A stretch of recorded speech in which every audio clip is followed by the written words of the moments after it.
That instant, the phone rang. My mother came in to answer it. Hello. Yes, dear. What? What?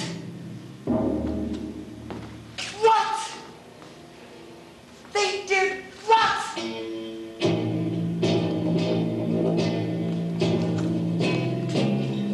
Oh, Bobby, get here now! I can see you just as plain as day. Both of you. Get out here now!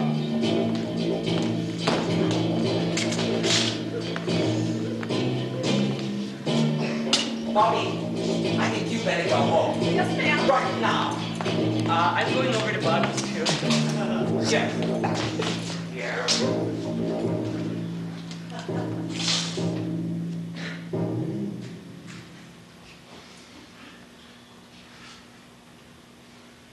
Well, Bobby and I were just playing with the crayons, and he broke one of them and tried to fit in my cap gun, but it didn't, so he said, let's make bombs out of them and throw them at the people outside the building.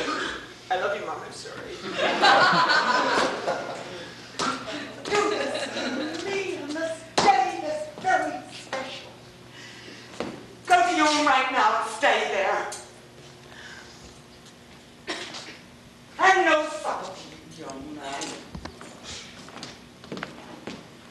After a frantic apology from my parents to the film crew, with assurances that I would be kept as far away from them as possible, they reshot the scene. My mother stood guard by the window, still hoping in vain that the master of suspense would need to use her touch. I didn't see much of Bobby after that. I didn't dare speak his name, no less invite him over to play. My parents were so embarrassed over what I did that they didn't even go see the movie when it was released. But of course, it was mentioned whenever I got into even the slightest bit of trouble. And you threw crayons at that film crew. That was years ago, Mother. Oh! It doesn't matter. You haven't changed a bit.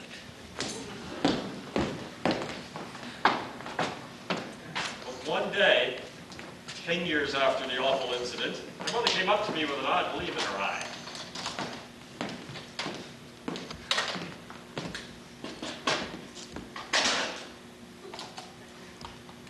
You'll never guess what's on the late show tonight. What? The wrong man. You've piqued my interest. So what is the wrong man? That was the Hitchcock movie that they shot a scene at the front of your father's store. And you and Bobby threw crayons at the film crew. Remember? That was a film crew? A Hitchcock film crew that I dumped crayons on? Alfred Hitchcock. The Alfred Hitchcock. No, you don't understand. The Alfred Hitchcock. Uh-huh. Director of The Birds. Creator of Norman Bates. The Alfred Hitchcock Show. That Alfred Hitchcock? Yes, darling. You didn't know that. No!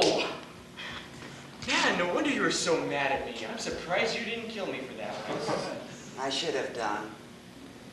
No jury in the world would have convicted me. Justifiable homicide. That's my chance. Oh, well, thanks a lot, Mom. Well, the thing that bothers me is that your father's going to stay up all night to see his silly old shop on television. It doesn't start until 2 a.m. Oh, darling, he's going to be a total wreck at work tomorrow. Oh, come on, Mom. This is his big chance at stardom. Don't blow it. I'm going over to Jimmy's place. We're going to watch this new show called Star Trek. It's really good. We'll see you later. VCR hadn't been invented yet, so my father had to stay up until 4 o'clock in the morning to view his old storefront, Long Century Mall. The next day, when I returned home from school, I asked my mother. So did Dad see you shop in the film?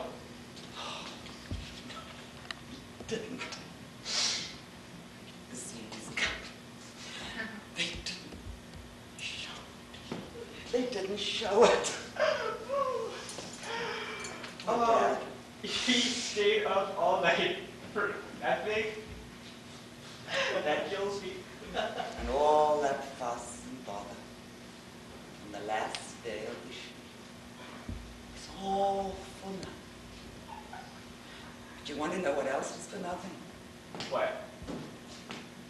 I cleaned the bathroom for Alfred Hitchcock for nothing.